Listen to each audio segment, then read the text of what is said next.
दोस्तों, बिहार सरकार के रिकमेंडेशन पर बिहार तकनीकी सेवा आयोग यानी BTSC के द्वारा स्टाफ नर्स के पोस्ट पर 11,389 भर्तियों को लाया गया है। तो आप तमाम भाई बहनों का जिनका सपना है स्वास्थ्य विभाग में काम करने का, जो बिहार से हैं या बिहार से बाहर से हैं, उन सभी के लिए बड़ा ही सुनहरा अवसर है। तो फॉर्म भरने के लिए आपको बहुत सारी चीज़ों का जानना जरूरी है, जैसे कि आपकी योग्यता क्या होगी, किस फी क्राइटेरिया में आप आते हैं, कितना आपको फी लगेगा, क्या आपकी योग्यता होगी और कौन कौन से सर्टिफिकेट चाहिए, फ़ोटो कैसा लगाएंगे, और भी बहुत सारी चीज़ें जो हैं यहाँ पर आपको जानने को मिलेगी।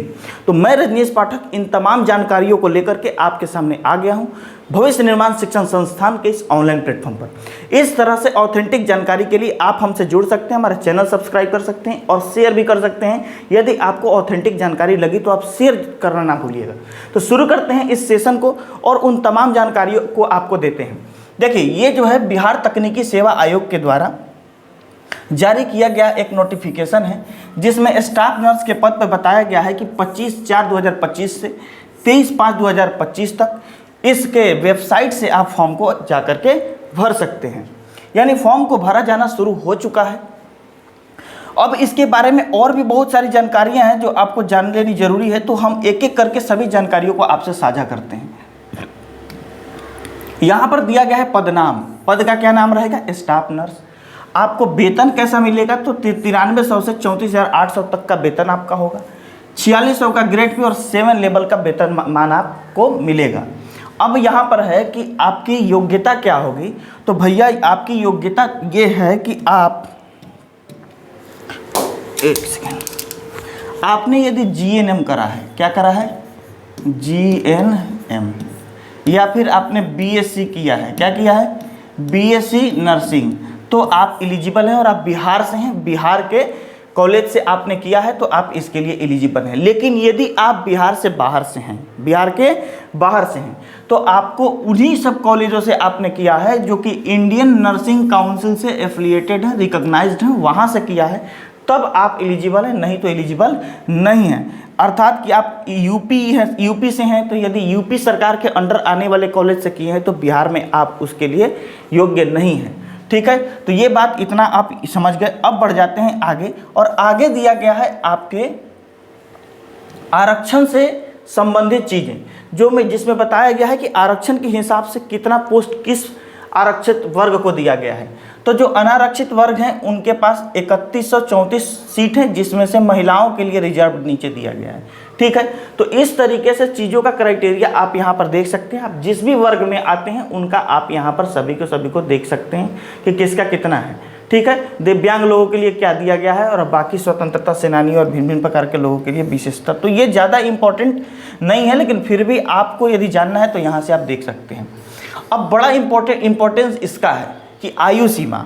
तो आयु सीमा समझने के लिए यहाँ पर एक डेट दिया गया है और डेट है 1/8/2024। भैया मेरे, यदि आप 1/8/2024 तक आपकी उम्र 21 साल से कम है, मतलब कि आप 19 वर्ष 364 दिन और 23 घंटा के हैं, तब भी आप फॉर्म को नहीं भर सकते हैं। ध्यान रखिएगा, सॉरी 19 कह रहे हैं, 20 वर्ष 364 दिन 23 घंटा के हैं, तब भी आप फॉर्म को नहीं भर सकते हैं। इसका मतलब है इस डेट तक आपकी उम्र 21 वर्ष न्यूनतम होनी चाहिए। अब यदि आप अनरिजर्व से हैं तो 37 वर्ष उम्र आपकी अधिकतम होगी। अधिकतम के लिए कुछ क्राइटेरिया और आरक्षण दिया गया है और ये नियम सभी वर्गों के लिए है। तो अधिकतम के लिए क्या है, तो अधिकतम उम्र सीमा में आइएगा तो अनारक्षित वर्ग के लिए 37 वर्ष की दी गई है, अनरिजर्व्ड के लिए, और अनारक्षित वर्ग की महिलाएं इसको 40 वर्ष तक भर सकती हैं। ठीक है, पिछड़ा वर्ग की हो, अत्यंत पिछड़ा वर्ग की पुरुष महिला भी 40 वर्ष तक इस फॉर्म को भर सकती हैं। उसके बाद अनुसूचित जाति अनुसूचित जनजाति की पुरुष और महिलाएं 42 वर्ष तक इस फॉर्म को भर सकती हैं। यानी इस डेट तक आपकी उम्र 40, 42, 37 से ज़्यादा नहीं होना चाहिए और 21 से कम नहीं होना चाहिए। तो ये है एज क्राइटेरिया का कुछ अपना उसका, और बाकी सब जो दिव्यांग हैं या फिर कार्य के अनुभवों पर है एज का रिलैक्सेशन कुछ अलग है। उसको जानने के लिए आप आराम से इसे धीरे धीरे करके स्क्रीनशॉट लेके पढ़ सकते हैं, या फिर आप तक तो अभी तक ये पहुंच जरूर गया होगा। अब यहाँ पर आरक्षण के बारे में कुछ और चीज़ों को भी दिखाया गया है। जैसे ये जान लेना, आरक्षण से संबंधित इस बात को जानना आपके लिए ज़रूरी है कि आपको कौन कौन से सर्टिफिकेट रखने पड़ेंगे यदि आप आरक्षित वर्ग में आते हैं। तो तो यहाँ पर यदि आप अनुसूचित जाति और अनुसूचित जनजाति के उम्मीदवार हैं तो भैया आपको जाति प्रमाण पत्र का बनवा लेना बड़ा ही जरूरी है। और वो भी कब, किस डेट से पहले? तो जो डेट फॉर्म भरने का लास्ट डेट है ना, उससे पहले, यानी 23/5 तक का या उससे पहले का ही सर्टिफिकेट मान्य होगा, उसके बाद का सर्टिफिकेट मान्य नहीं होगा। फिर अस्थायी निवास और मूल प्रमाण पत्र, जिसको रेसिडेंशियल सर्टिफिकेट आप कहते हैं, वो भी आपके पास होना बेहद आवश्यक है। अब आगे यहाँ पर दिया गया है कि इसी में का कि पिछड़ा वर्ग और अत्यंत पिछड़ा वर्ग के उम्मीदवार हैं तो आपको क्रीमी लेयर रहित नॉन क्रीमी लेयर बनवा लेना है बिहार सरकार के द्वारा। उसके बाद अस्थायी और मूल प्रमाण पत्र, यानी आपके पास भी रेसिडेंशियल सर्टिफिकेट होना जरूरी है। यदि आप ईडब्ल्यूएस कैटेगरी से आते हैं तो ईडब्ल्यूएस कैटेगरी से आते हैं तो आपके पास इनकम सर्टिफिकेट का होना जरूरी है और उसके बाद आपके पास भी रेसिडेंशियल का होना जरूरी है। तो ये सर्टिफिकेट्स आप फॉर्म भरने से पहले इन सभी चीज़ों को करा लें ताकि आपको किसी प्रकार का दिक्कत ना हो। एक और बात बताया गया है, इसमें कहा गया है कि यदि आप फॉर्म भरते समय मेरे भाई आप किसी रिजर्व्ड सेक्शन से आते हैं और आपने अनारक्षित पे टिक लगा दिया, अनरिजर्व में टिक लगा दिया, तो उसके बाद आपको बाद में यदि आप कहते हैं कि हम इस वर्ग से आते हैं तो हमें इस वर्ग में लीजिए, तो ऐसा आयोग के द्वारा साफ साफ कह दिया गया है कि फॉर्म भरते समय जिस भी कैटेगरी को आप चूज करते हैं उसी में आपका सिलेक्शन होगा यदि आप उसमें आते हैं तो चलिए, अब ये बात हो गया। यहाँ पर चीज़ें दी गई हैं कि आरक्षित कोटियाँ कौन कौन सी हैं, उनके बारे में बताई गई है। ठीक है, अब आगे बढ़ जाते हैं, मुख्य बिंदुओं को देख लेते हैं कि कौन कौन से मुख्य बिंदु हैं। आवेदन शुल्क, आपको फ़ी क्या लगेगा? आपको फ़ी क्या लगेगा? तो यदि आप सामान्य वर्ग, पिछड़ा वर्ग या अत्यंत पिछड़ा वर्ग या आर्थिक रूप से कमज़ोर हैं तो भैया जी 600 रुपये लेके पकड़ के रखिएगा फॉर्म को भरने के लिए। उसके बाद अनुसूचित जाति, अनुसूचित जनजाति से आते हैं, बिहार के अस्थायी निवासी हैं तो भाई 150 में काम चल जाएगा आपका, है ना। चाहे आरक्षित से चाहे अनारक्षित वर्ग के औरत हैं तो अभी आपको 150 रुपये में काम चल जाएगा। ठीक है, अब बिहार से बाहर के हैं, चाहे कौनो कैटेगरी से हैं, आपको 600 रुपये लग जाएगा फॉर्म भरने के लिए। ठीक है, तो ये सब बातें आप समझ गए। अब आगे बढ़ जाते हैं और यहाँ पर चयन की प्रक्रिया दी गई है। किस चीज़ की प्रक्रिया? कि आपको आपका सिलेक्शन कैसे कराया जाएगा आयोग के द्वारा। तो चयन की प्रक्रिया में बताया गया, जरा एक सेकंड रुक जाइए, ये ब्लर हो गया है।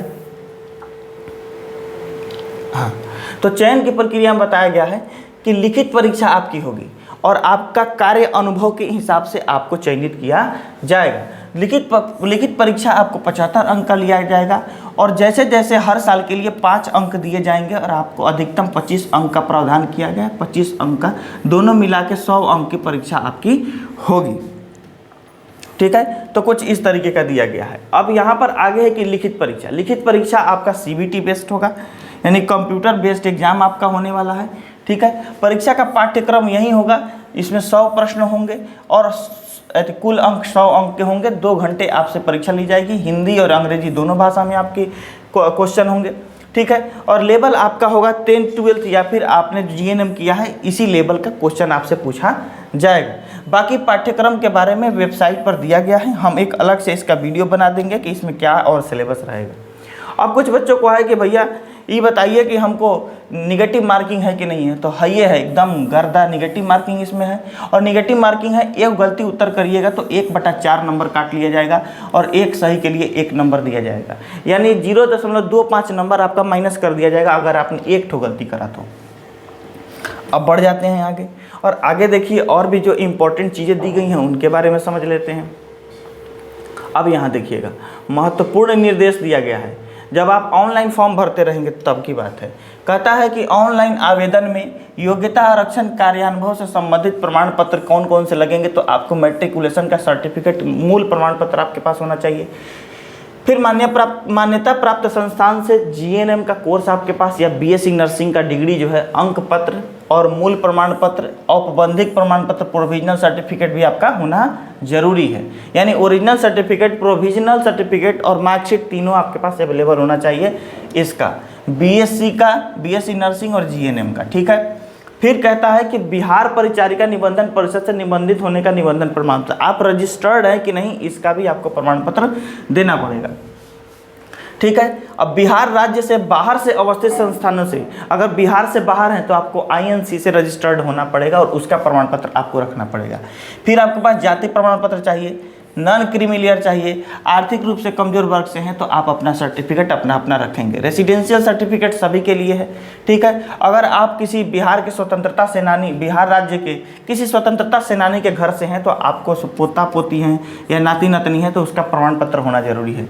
आप में से कोई दिव्यांग व्यक्ति इस वीडियो को देख रहा है, यदि आपका दिव्यांग है तो आपके पास दिव्यांगता का प्रमाण पत्र होना जरूरी है। और भी भिन्न भिन्न प्रकार की चीज़ें यहाँ पर बताई गई हैं जिसे आप आसानी से देख सकते हैं। तो जो मूल बातें हैं हम वही जो आपके लिए जानना जरूरी है, बस उन्हीं बातों पर चर्चा विशेष किया जा रहा है और आगे जो भी मूल बात इसमें है उनको हम देख लेते हैं। अब फोटोग्राफ, ये बड़ा इम्पोर्टेंट चीज़ है कि आपके पास आप फोटो कौन सा यूज करेंगे, फोटो आप कौन सा यूज करेंगे। तो फोटो जो आप होंगे वो आपके 3 माह के अंदर के खींचे हुए फोटो होने चाहिए। जो फोटो होगा उसमें चेहरा और सिर जो है खूब अच्छे से आपको दिखना चाहिए, है ना। आँख खुला हुआ होना चाहिए, ऐसे करके फ़ोटो नहीं खिंचवा लीजिएगा, है ना। आँख खुला हुआ होना चाहिए। फ़ोटो का जो बैकग्राउंड है वह वाइट कलर का होगा। किस कलर का होगा? वाइट कलर का होगा। दूसरा बैकग्राउंड ना लगाएं।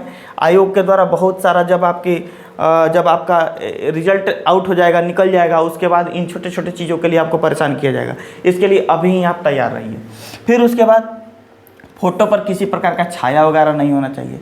हाँ, अगर आप में से कोई व्यक्ति चश्मा लगाता है तो चश्मा लगाइए, फ़ोटो नहीं डालेगा। उस चश्मा को निकाल के तब फ़ोटो खिंचवाएं और फ़ोटो डाल दें, ठीक है। इस तरीके से आप फ़ोटो को रखें। अच्छा, फ़ोटो जो है अपने पास जो फ़ोटो आप खिंचवाएंगे उसकी 5 अतिरिक्त प्रतियां रख लेंगे आप, कम से कम 5 एक्स्ट्रा फ़ोटो वो रखेंगे एकदम जमा के, कि अगर रिजल्ट जब आएगा तो वही फ़ोटो आगे आपको इस्तेमाल करना होगा। इसके लिए उसके फ़ोटो को रखना ज़रूरी है, ठीक है। तो यही रहा और ये सब डिटेल्स आपके पास गया, मेरे द्वारा बताया गया है। आपको और भी कोई जानकारी है, आपका कोई सवाल है तो कमेंट सेक्शन में छोड़िए, हम बहुत जल्द उसका जवाब और रिप्लाई करेंगे, आपको समझाएंगे, चूँकि आपको जानना बहुत ज़रूरी है। मिलते हैं फिर इसी तरीके से ऑथेंटिक और सही न्यूज़ के साथ, सही जॉब अलर्ट के वीडियो के साथ। तब तक धन्यवाद। और वीडियो देखे हैं तो शेयर जरूर करिएगा, अच्छी लगी हो तो। मिलते हैं अगले वीडियो में। वंदे मातरम।